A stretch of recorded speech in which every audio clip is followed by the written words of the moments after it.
A chef is supposed to make the soup, not become the main ingredient in it. Richard Roose was dipped repeatedly into a cauldron of scalding water, screaming in agony until his skin peeled away and he finally died. This wasn't a normal execution. It was a culinary horror show where a living man was slowly cooked to death in a pot just to terrify the public. The reason for this brutality was simply King Henry VIII's paranoid obsession with protecting his mistress, Anne Boleyn. He was terrified that the woman he loved would be the next victim of poison. So he didn't just want Rose dead, he wanted him to suffer. The king personally ordered this savage punishment to send a blunt message to his enemies. Touch my lover, and I will boil you alive. Early 1531. London was a powder keg of paranoia, dominated by King Henry VIII's obsessive determination to annul his marriage to Catherine of Aragon. The city was dangerously divided, with the common people supporting the pious queen while fearing the rising influence of Anne Boleyn. In this atmosphere of whispers and spies, rumors of a total break with Rome turned every tavern conversation into a potential death sentence for the careless. The air itself seemed heavy with sickness. The memory of the sweating sickness epidemics was fresh, making the populace jumpy and prone to seeing omens of doom in every shadow. Adding to this tension were the reports from the Imperial Ambassador Eustace Chapuis, who wrote frequently to the Holy Roman Emperor Charles V during this period. Chapuis observed that the king was becoming increasingly erratic, seeing conspiracies in every corner of his court. The ambassador noted that Henry was not merely angry, but deeply frightened, convinced that the old order was conspiring to eliminate him and his new love interest through sorcery or subtle murder. This geopolitical tension meant that a crime in a bishop's kitchen was not treated as a local felony, but as an international incident and a direct threat to the stability of the Tudor dynasty. Standing firm against this royal pressure was Bishop John Fisher, a man of granite principles who refused to validate the king's divorce. While others bowed to Henry's will, Fisher openly defied him from his residence in Lambeth Marsh, becoming the primary target of the Boleyn faction. His home felt less like a sanctuary and more like a besieged fortress, with his loyal staff working under a constant cloud of dread, expecting an attack from the outside.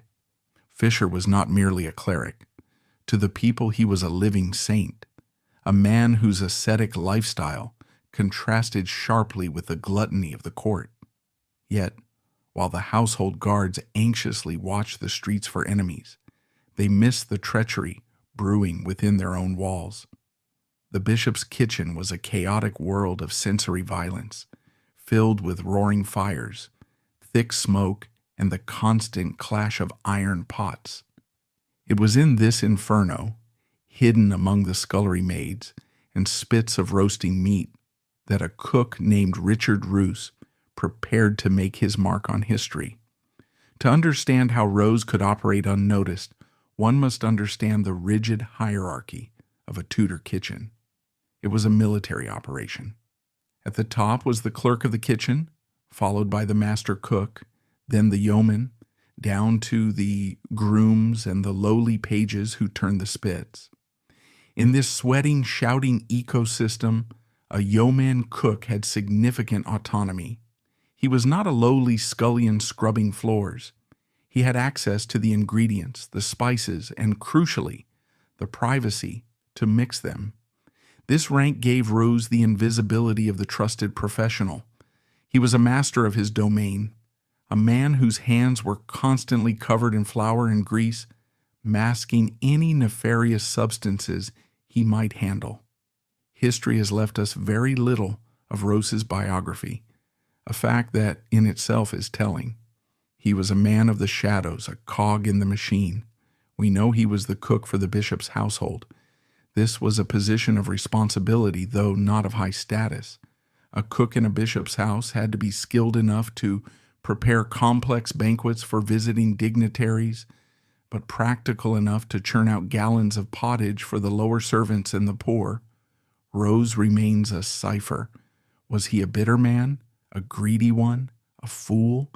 In the kitchen hierarchy, he would have commanded the scullions and spit boys, barking orders over the hiss of the fire.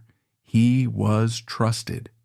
In the 16th century, the bond between a master and his cook was sacred. Poison was the great fear of the age, the Italian crime, and so the cook was the first line of defense. The English viewed poisoning as a cowardly foreign habit, unlike the honest violence of a sword fight. You ate what your cook gave you because you trusted him with your life, believing that his loyalty was as essential as the salt in the stew. On the morning of February 18, 1531, Richard Roose betrayed that trust. He was preparing pottage, a staple dish of the English diet. It was a thick, starchy soup, often thickened with oats or bread, flavored with whatever vegetables were at hand. It was the fuel of the working class, a dish that symbolized sustenance and community. On this day, the pottage was destined for two groups: the household staff dining in the lower hall and the beggars waiting at the gates of the house. Bishop Fisher was known for his charity. It was his custom to have the leftovers of his meals, along with large cauldrons of pottage, distributed to the destitute who gathered outside his walls. These were the most vulnerable people in London: widows, orphans, the crippled, and the sick. They relied on the bishop's kitchen to survive the winter. For them, the bishop's gate was the only thing standing between them and starvation. The sequence of events on that February morning has been reconstructed from the terrified testimonies given later. Roose was at his station. On a table nearby sat a container of yeast, or barm, used to ferment and thicken the pottage. At some point, when the other kitchen staff were distracted, perhaps turning a spit or fetching water, Roose produced a small quantity of white powder. He did not sprinkle it like salt. He mixed it directly into the yeast. The contaminated yeast was then stirred into the massive cauldron of pottage. The substance Roose used was almost certainly arsenic trioxide, known commonly as white arsenic.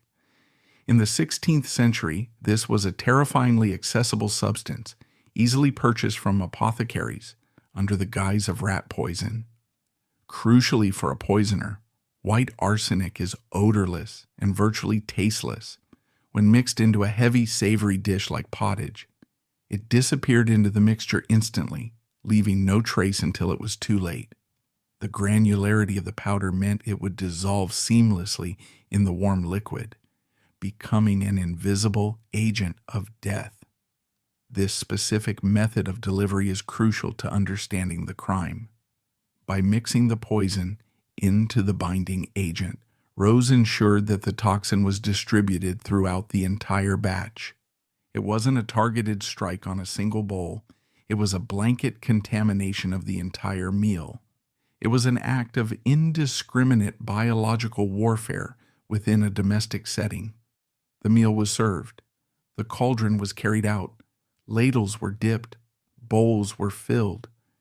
Inside the house, the household staff sat down to eat. Among them was Bennet Kerwin, a gentleman of the household, a man of some standing who served the bishop personally. Outside the gates, the poor clamored forward with their wooden bowls, grateful for the warmth of the food. Among them was Alice Trippitt, a widow who likely lived a hand-to-mouth existence in the slums of Lambeth. Bishop John Fisher, however, did not eat. The reasons for Fisher's abstinence vary in the chronicles. Some say it was a fast day for him. Others suggest he was simply too busy in his study, or that he had lost his appetite due to the stress of his political battles. Whatever the reason, the bishop pushed his bowl aside, untouched. To the superstitious minds of the era, this was not luck. It was divine providence. It was seen as proof that God was protecting the bishop from his heretical enemies. He was the intended target. Of that few at the time had any doubt. But fate or providence intervened. The bishop lived. The innocent did not. The reaction to the poison was not instantaneous, but it was swift and horrific. It began with discomfort, a churning in the gut, a cold sweat breaking out on the forehead.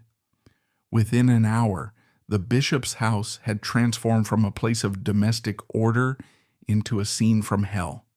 Men and women collapsed, clutching their stomachs. The vomiting was violent and incessant. The poison was corrosive. It burned the throat and the lining of the stomach. Victims described a sensation of being consumed by fire from the inside out. Arsenic poisoning mimics the symptoms of cholera, but with an added burning intensity that suggests the body is being dissolved. 17 people were stricken. The scene must have been chaotic. Servants running for water that provided no relief, the groans of the dying echoing off the stone walls, the smell of sickness permeating the air. The communal dining hall, usually a place of rest and camaraderie, became a makeshift infirmary of horrors. Bennett Kerwin, the gentleman, died in agony. His status could not save him. Alice Trippitt, the poor widow at the gate, also died. Her charity meal had become her death warrant. The juxtaposition of their deaths, a gentleman inside and a beggar outside, highlighted the indiscriminate nature of Rose's weapon. The others survived, but survived is a generous term. Many of them were permanently crippled, their internal organs scarred, their health shattered for the remainder of their lives. Victims of severe arsenic poisoning who escape death often suffer from long-term peripheral neuropathy, experiencing constant numbness, tingling, and burning sensations in their hands and feet, essentially leaving them disabled and unable to work for the rest of their days. They would carry the physical memory of that meal to their graves. When the chaos settled enough for the survivors to think, a cold realization washed over the household. This was not food poisoning from spoiled meat. The violence of the symptoms pointed to only one thing: poison. And all eyes turned to the kitchen. Richard Roose did not wait to be accused. Seeing the carnage he had unleashed, or perhaps realizing that his primary target, the bishop, was still walking around unharmed, he panicked. He fled the house, running into the labyrinthine streets of Lambeth. But escape was impossible. A cook in a blood-stained apron, fleeing a house of death, attracts attention. The hue and cry was raised. He was hunted down, tackled, and dragged back, not to the bishop, but to the king's officers. He was taken to the Tower of London. The heavy portcullis slammed shut behind him. Richard Roose had cooked his last meal. Now, he would face the questions of men who knew how to extract truth from bone and sinew. But as Rose sat in the dark damp of the tower, a greater storm was brewing at Westminster. King Henry VIII had heard the news, and the king was afraid. While the king paced his chambers at Westminster, haunted by the specter of invisible enemies and poisoned chalices, the subject of his ire was being removed from the world of men. The distance between the palace and the prison was physically short, just a drift down the Thames, but for Richard Roose it was a journey across the River Styx. As the heavy doors of the fortress slammed shut, the frantic energy of the kitchen and the political panic of the court gave way to the cold, damp silence of incarceration. The stage was now set for a transformation. The cook was about to become the victim, and the king's fear was about to manifest as an instrument of torture. The Tower of London in 1531 was not merely a prison. It was the psychological black hole of the Tudor state.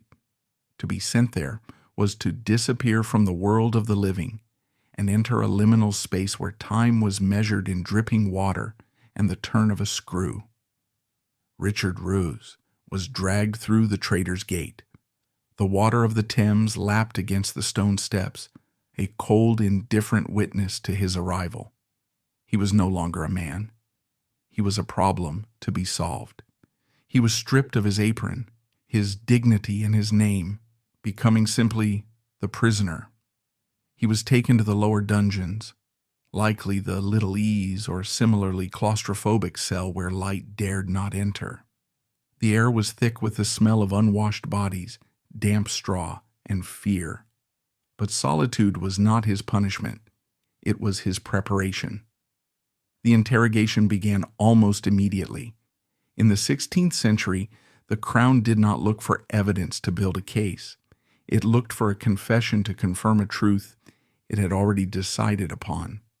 The primary instrument of this truth-finding was the rack. We must pause to understand the horror of this device. It was a simple, brutal machine, a rectangular wooden frame raised slightly from the ground, with a roller at each end. The prisoner's ankles were tied to one roller, his wrists to the other. As the interrogator, often a member of the King's Council or a trusted lieutenant, asked questions, the executioner would turn the handles, the ropes would tighten. First the muscles would stretch, then the ligaments would strain. Finally, with a sickening pop, the joints would dislocate. The shoulders would be pulled from their sockets, the hips from the pelvis. The pain was absolute, encompassing the entire body in a white-hot fire of agony. It was designed to break the will by breaking the body. Under this duress, a man will confess to anything. He will admit to plotting with demons, to flying on broomsticks, to murdering his own mother. Yet Richard Roose's confession was strangely, stubbornly specific. As the ropes tightened, he screamed. But through the screams, he maintained a story that baffled his tormentors. "It was a jest," he cried, "a joke." He admitted to the physical act. Yes, he had taken the white powder. Yes, he had mixed it into the yeast. Yes, he had stirred it into the pottage. But he vehemently, consistently denied the intent to kill. It was to make them sick, he gasped, to purge them, to make them run to the privies. In the crude, scatological humor of the Tudor servant class, causing a household to suffer from uncontrollable diarrhea was indeed considered a merry prank.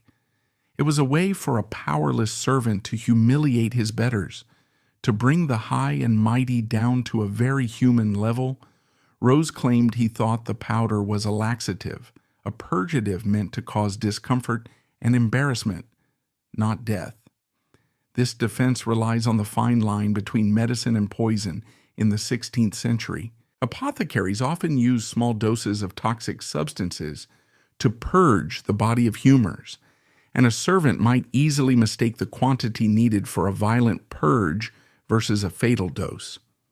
The interrogators pressed harder. Who gave him the powder?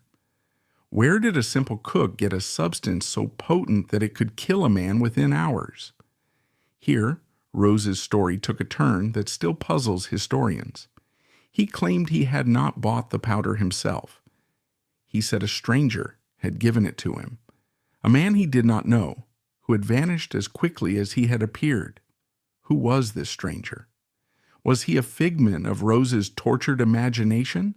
A desperate lie to shift the blame? Or was he real? Was he an agent of the Boleyns? An agent of the king? A radical Protestant hoping to eliminate a Catholic bishop? Rose could not or would not name him. The rack turned again. The bones cracked, but the name never came. While Rose screamed in the dark, a different kind of panic was gripping the Palace of Westminster. King Henry VIII was a man of immense physical presence, but his mind was a landscape of anxieties. He was a hypochondriac of the highest order. He washed his hands constantly. He moved his court at the first rumor of the sweating sickness.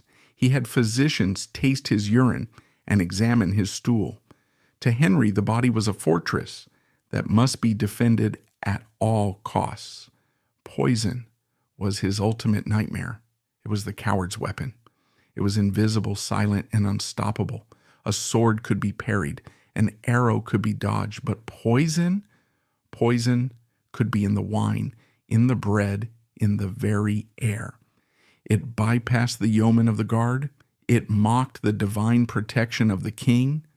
When Henry heard that a cook, a man of low birth, a servant, had successfully poisoned a bishop's household, his fear turned into a cold, hard rage.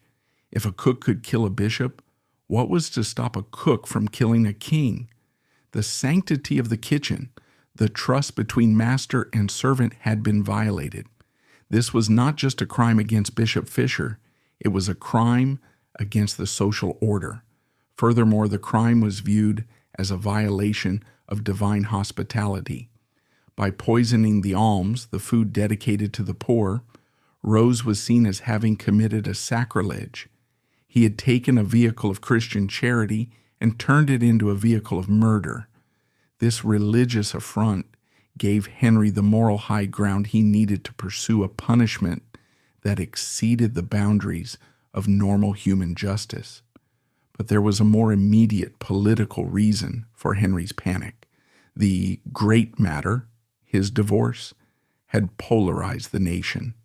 The people of London, fiercely loyal to Queen Catherine, were already muttering that the king had lost his way.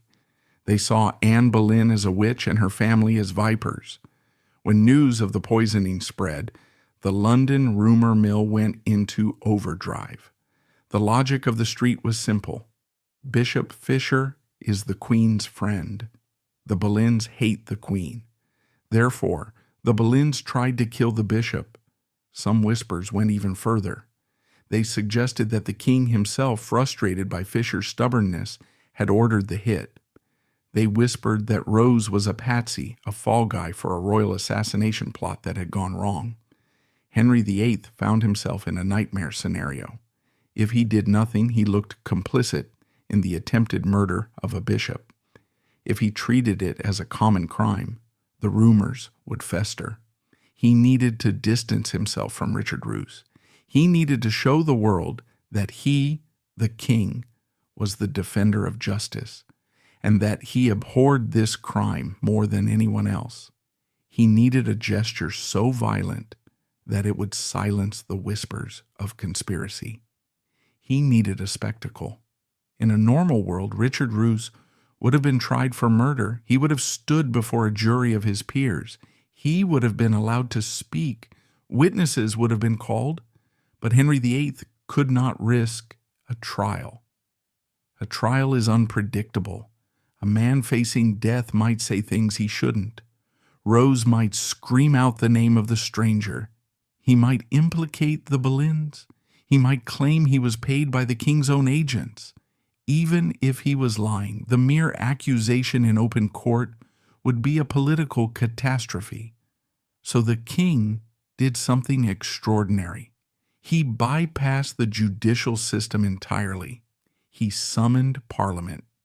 Parliament in 1531 was not the independent body it is today. It was, effectively, the king's rubber stamp. Henry presented them with a problem. The current laws for murder were insufficient. Hanging was too good for a poisoner. The crime was so heinous, so abominable, that it required a new category of punishment.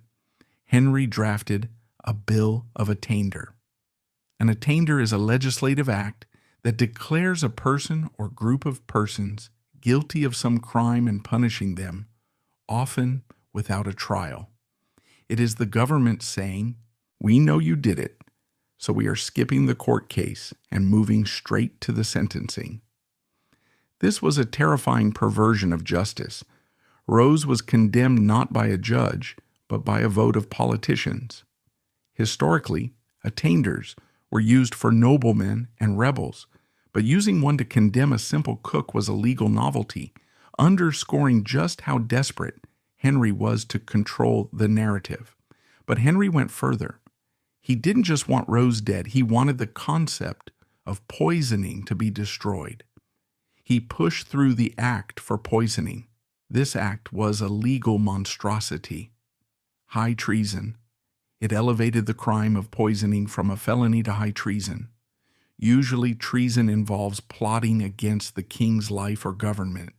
Here, poisoning a common subject was equated to attacking the crown itself.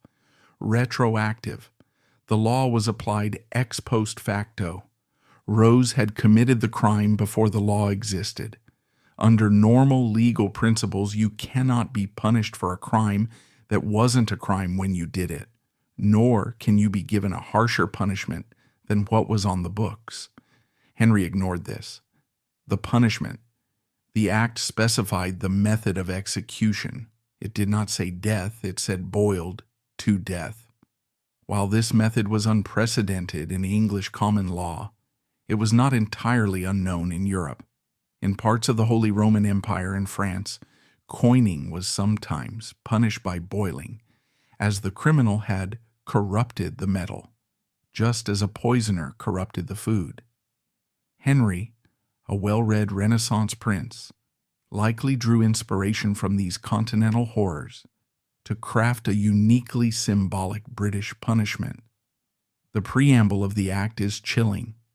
It speaks of the king's great love and zeal for justice and his desire to protect his subjects. It describes the crime as most detestable and abominable. It frames the punishment not as cruelty, but as a necessary cleansing of the land. The method was chosen for its symbolic resonance. Roose was a cook. He had used a pot to kill, therefore the pot would be his end. It was a dark, ironic justice, a contrapasso worthy of Dante's Inferno. Richard Roose sat in his cell, unaware that the laws of England were being rewritten specifically for him. He had no counsel. He had no news from the outside world. He likely still believed he would be hanged, a quick drop and a sudden stop. He did not know that in the halls of Westminster, the scribes were drying the ink on his death warrant. The Bill of Attainder passed. There was no debate. No one in Parliament dared to stand up and say, "Is this fair?" To defend the poisoner was to align oneself with the poisoner, and to align oneself with the poisoner was to defy the king. Roose was condemned. He was attainted. His blood was declared corrupt. His property was forfeited to the king. This concept of corruption of blood meant that the stain of his crime extended to his family. They could not inherit from him, and his lineage was effectively legally erased, a harsh addendum to the physical torture awaiting him. The date was set for April 5th, 1531. The location was Smithfield. This was significant. Tower Hill was for the nobility, for the clean death of the axe. Tyburn was for the common criminals, for the hanging tree. Smithfield was for the heretics and the absolute worst of society. It was a place of fire and meat. It was where cattle were sold and slaughtered. It was fitting, the king thought, for a cook who had treated human beings like livestock. On the morning of the execution, London was quiet. The news of the new punishment had spread. Boiling? It was a rumor that seemed too horrific to be true. The English were used to violence, beheadings, hangings, even drawing and quartering. But boiling was something ancient, something mythical. It was the punishment of coin forgers in the Dark Ages, not a tool of Tudor justice. Workmen arrived at Smithfield early. They erected a scaffold. But instead of a block or a rope, they hauled up a massive cauldron. It was likely iron or copper, large enough to hold a grown man. They began to fill it. Some accounts say water, others suggest oil or tallow. Given the expense, water is the most likely, perhaps salted to increase the boiling point. The sheer volume of fuel required to bring such a vessel to a boil was immense, a logistical feat in itself. The cost of the wood alone for such an event was substantial, recorded in city ledgers as an unusual expense, proving that the state spared no cost to ensure the spectacle was properly fueled. Underneath, they built a pyre of wood. They struck the flint. The fire caught. The smoke began to rise, drifting over the rooftops of the city. The crowd gathered. They came in the thousands. They climbed onto roofs, hung out of windows, and pressed against the barriers. There was a morbid curiosity, a need to see if the king would really go through with it. This was not just an execution, it was a dark carnival. Hawkers likely sold food and ale on the fringes, the mundane commerce of London continuing alongside the ritual of death. The water began to simmer, then it began to steam. Finally, it reached a rolling boil. The gates of the tower opened. Richard Roose emerged. He was likely pale, weakened by the rack, blinking in the spring sunlight. He was led through the streets not in a cart, but on foot, surrounded by guards. He looked at the crowd. Did he see faces he knew? Did he see the other servants from the bishop's house? Did he see the family of Alice Trippitt? He reached Smithfield. He looked up at the scaffold. He saw the steam rising. He saw the executioner, a man whose face was hidden, testing the winch. Rose was led up the steps. The heat from the cauldron would have been palpable even from a distance. The smell of the boiling water mixed with the wood smoke. He was stripped to his undergarments. His hands were bound. A chain was looped around his waist or under his arms. He was attached to the jib of a crane. The use of a chain rather than a rope was a grim necessity. A hemp rope would have weakened or burned through in the steam and heat of the fire, potentially dropping the victim too early or snapping entirely. The iron chain ensured that the executioner maintained total control over the duration of the suffering. The crowd fell silent. The only sound was the crackle of the fire and the bubbling of the water. The executioner gave the signal. The winch turned. Richard Roose was lifted into the air, suspended over the mouth of hell. He looked down into the churning water. He knew in that final second that there would be no mercy. The joke was over. The king's justice had arrived, and then they lowered him. The descent was not a fall, but a slow, calculated immersion into oblivion.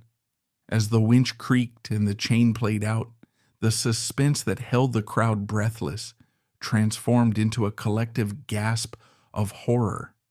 The threshold between life and the peculiar steaming death devised by the king was crossed in that single agonizing moment.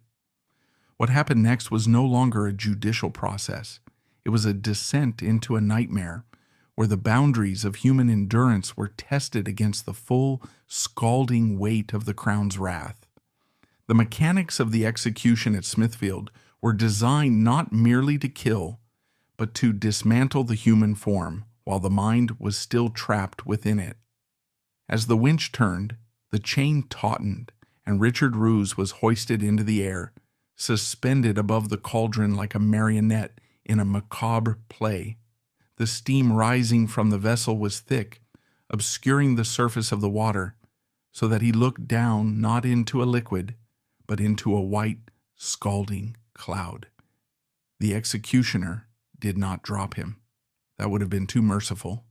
A sudden immersion might have induced immediate shock, stopping the heart before the pain could fully register. Instead, the crown had mandated a process known as dipping. The winch reversed. Rose was lowered slowly. First, his feet broke the surface. The reaction of the body to boiling water is instantaneous and catastrophic. The skin blisters immediately, the nerve endings firing a signal of distress so intense that the brain struggles to process it. Rose screamed, a sound described by the chroniclers as roaring mighty loud, a primal vocalization that cut through the murmur of the crowd and the crackle of the fire. He was pulled up. This was the cruelty of the dip. He was given a moment to breathe, a moment for the cool air to hit the raw, scalded flesh of his legs, which only intensified the agony. He was shown the sky one last time, a reminder of the life he was losing. Then he was lowered again. This time, he went deeper. The water rose past his knees, consuming his thighs and hips. The heat began to cook the muscle, tightening the tendons and causing the legs to curl involuntarily. The pain was no longer localized, it was a systemic overload. The crowd at Smithfield, usually raucous and bloodthirsty, fell into a stunned silence. Even in an age of brutality, where quartering and disembowelment were public spectacles, there was something uniquely horrifying about this. It was domestic. It was a cooking pot. It turned the most mundane object of daily life into an instrument of ultimate torture. He was hauled up a second time. By now he was likely drifting in and out of consciousness, his body going into shock. But the executioner was not finished. The third descent was the final one. He was lowered to his chest, then his neck. The boiling water rushed into his mouth and nose as he gasped for air, scalding the throat and lungs from the inside. The roaring was silenced, replaced by the violent bubbling of the water as his struggles thrashed the surface. It took a long time. Some accounts suggest the entire process lasted nearly 2 hours, though it is likely that consciousness faded within the first few minutes of the final immersion. But to the onlookers, time seemed to stretch. They watched as the man they had known as a cook was reduced to something unrecognizable. When the movement finally stopped and the water returned to a simmer, Richard Roose was gone. In his place was a warning. The king had spoken. The death of Richard Roose did not satisfy the dark appetite of the act for poisoning. The law remained on the statute books, a loaded gun waiting for the next hand to pick it up. 11 years later, in 1542, the pot was heated again. The victim this time was a young woman named Margaret Davy. Like Rose, she was a servant, a maid in a household. She was accused of poisoning her employer. There was no political intrigue here, no bishops, no annulments. It was a domestic crime. Yet because of the precedent set by Henry VIII in his panic over Rose, Margaret Davy was not hanged. She was dragged to Smithfield. The cauldron was set up in the same spot where Rose had died. She was subjected to the same horrific ritual. The law had normalized the abnormal. What was once a singular, shocking act of state terror had become a standard procedure for a specific crime. The execution of Margaret Davy proves that the boiling of Richard Roose was not a momentary lapse of judgment by a stressed king. It was a calculated adjustment of the legal framework. Henry VIII had successfully created a hierarchy of death, where poisoning was deemed a sin so deep that it required a purgation by water and fire. However, the shadow of the cauldron could not last forever. The brutality of the punishment began to weigh on the conscience of the nation. It was un-English. It smacked of the tyrannies of ancient Rome or the tortures of the Inquisition. When Henry VIII finally died in 1547, bloated and terrified of the eternity awaiting him, the appetite for boiling died with him. His son, the boy King Edward VI, or rather the regents ruling in his name, moved quickly to scrub the statute books. In 1547, the Treason Act was passed. It was a sweeping reform that undid many of Henry's fiercest laws. Explicitly, it repealed the acti for poisoning. The text of the repeal is telling. It noted that the severity of the punishment was not in keeping with the spirit of the realm. Poisoning was demoted back to a felony. The cauldron was melted down or returned to the laundry. The scaffold at Smithfield returned to the rope and the axe. Richard Roose and Margaret Davy remained the only two people in English history to be legally boiled to death. And what of the man whose life Rose had supposedly tried to end?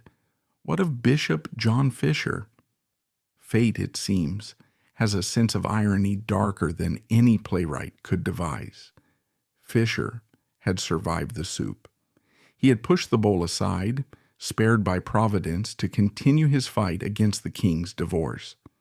But Henry VIII was a man who did not accept defeat. If he could not get Fisher out of the way with a kitchen accident, he would do it with the blunt force of the law. Fisher continued to defy the king. He refused to swear the oath of supremacy, which declared Henry the head of the Church of England. He stood by Queen Catherine until the bitter end. For 4 years after the boiling of Roose, Fisher remained a thorn in the king's side. In 1535, the king's patience evaporated. Fisher was arrested and tried for treason. He was an old man now, frail and gaunt, from fasting and imprisonment. He was dragged to Tower Hill, not Smithfield. He was not boiled, he was beheaded. The contrast is stark. The cook, a nobody who killed by accident or negligence, was given the most horrific death imaginable. The bishop, a powerful figure who openly defied the king with intent, was given the dignified death of the axe. In the end, both men died because they stood in the path of Henry's obsession. One was a speed bump, the other was a barricade. Both were removed. The soup and the axe were merely different tools in the same hand. As the steam clears from history, we are left with the loose thread that Rose plucked at while on the rack, the stranger. A stranger gave me the powder. Historians have debated this for centuries. Was the stranger real?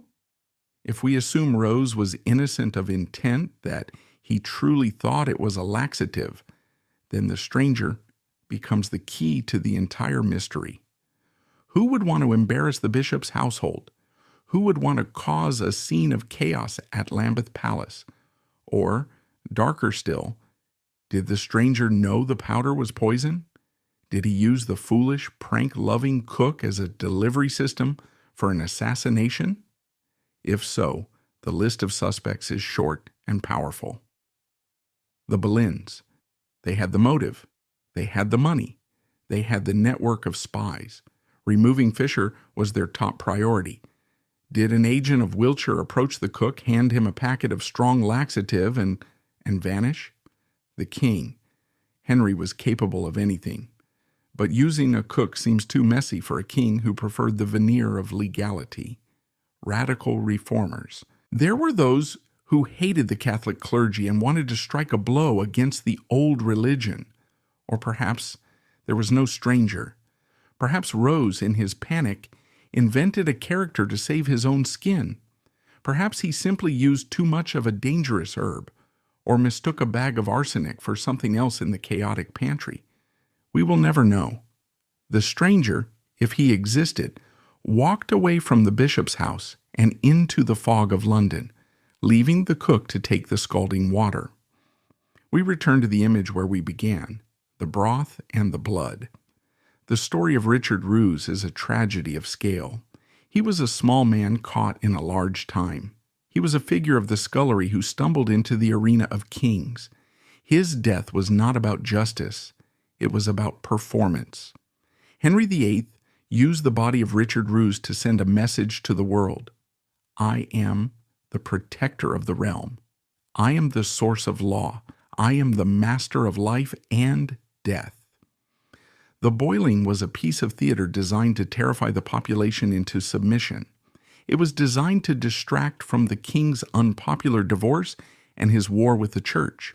It was a way to say, look at this monster I am destroying, so that people would not look at the monster sitting on the throne. Richard Roose was not a monster. He was a cook who made a mistake, or a patsy who was played. He was a man who kneaded dough and stirred sauce, and for that, he became the only ingredient in a recipe of state terror that England would never forget.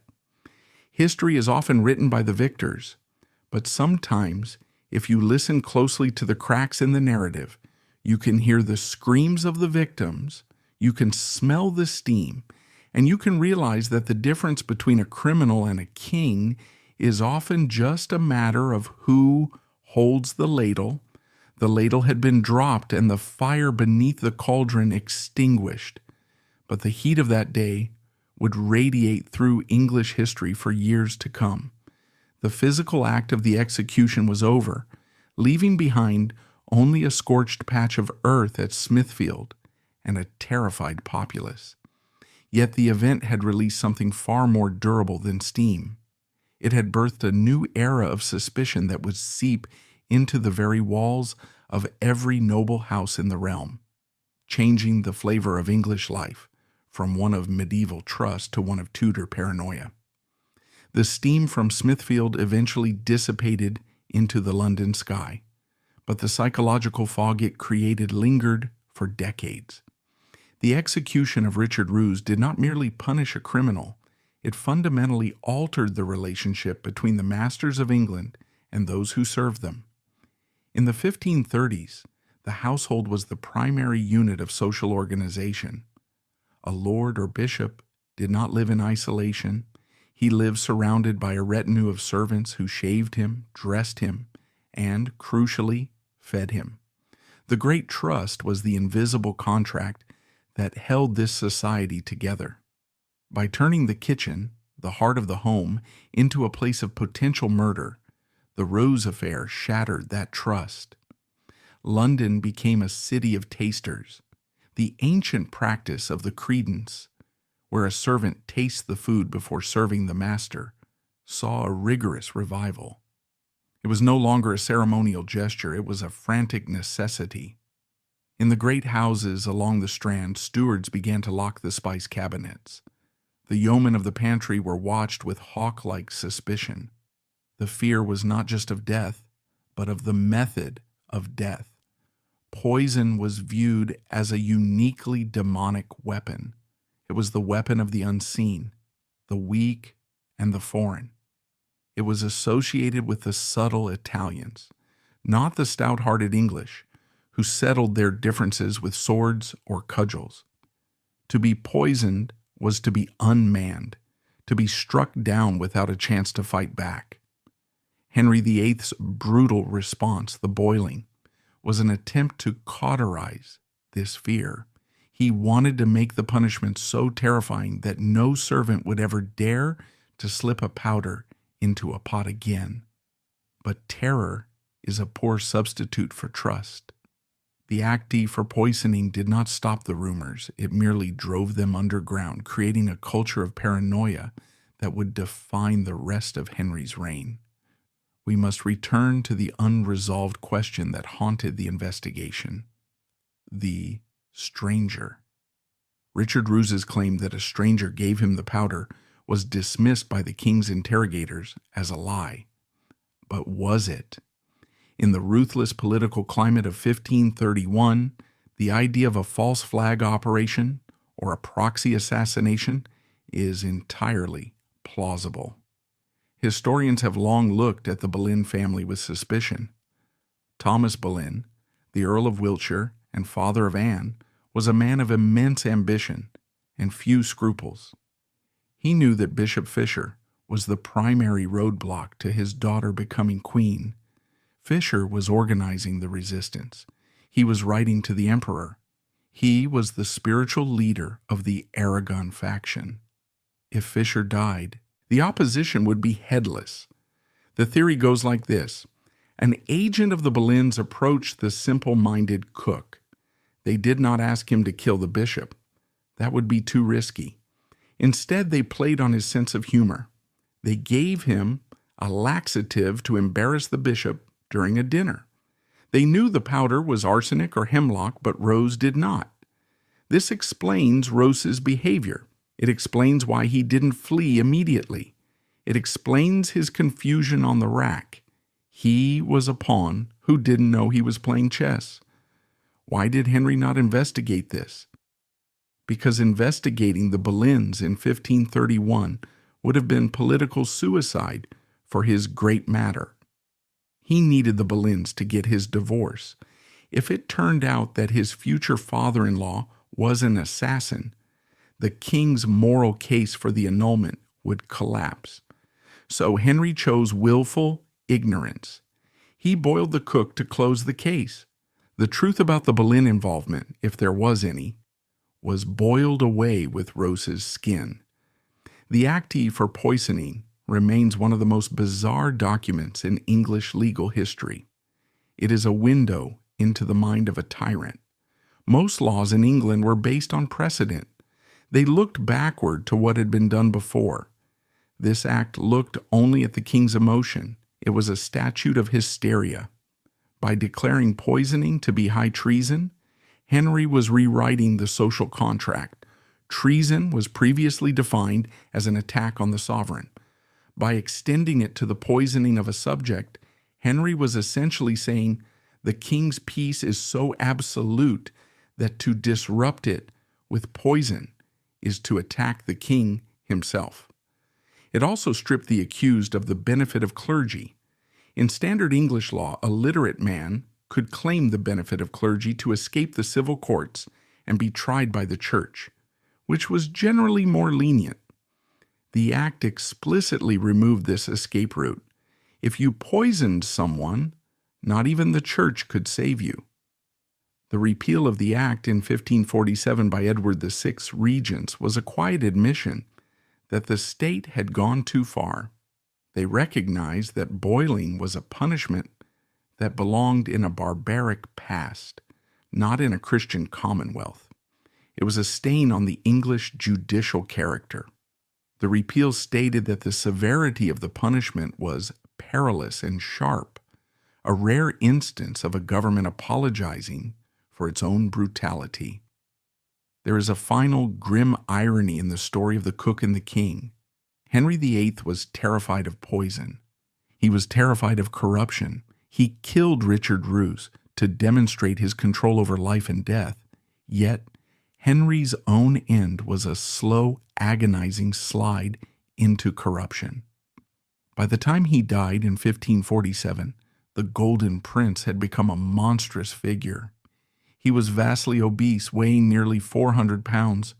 He suffered from ulcerated legs, likely caused by osteomyelitis or type 2 diabetes, that would not heal.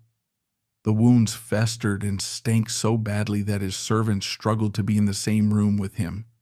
The king, who boiled a man to death for infecting a household, eventually died from his own internal infections. When Henry finally died, his body was so bloated and filled with gas that the lead coffin could barely contain him. There is a gruesome story, perhaps apocryphal, but symbolically potent, that while his coffin rested at Sion Abbey on its way to Windsor, the gases caused the coffin to burst open. The chroniclers say that dogs were found licking up the king's fluids from the floor. It was a scene of horror that rivaled the cauldron at Smithfield.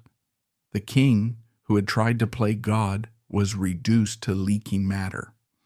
The purity he had sought to enforce with the boiling water was mocked by his own biological decay. Today, Smithfield is a place of commerce and history. The fires are long out. The cauldron is gone. But the name of Richard Roose appears in the footnotes of every major history of the Tudor period. He is remembered not for his life, but for his death. He is the ultimate little man of history, a figure who had no agency, no power, and no voice, yet whose destruction was used to write the headline of an era.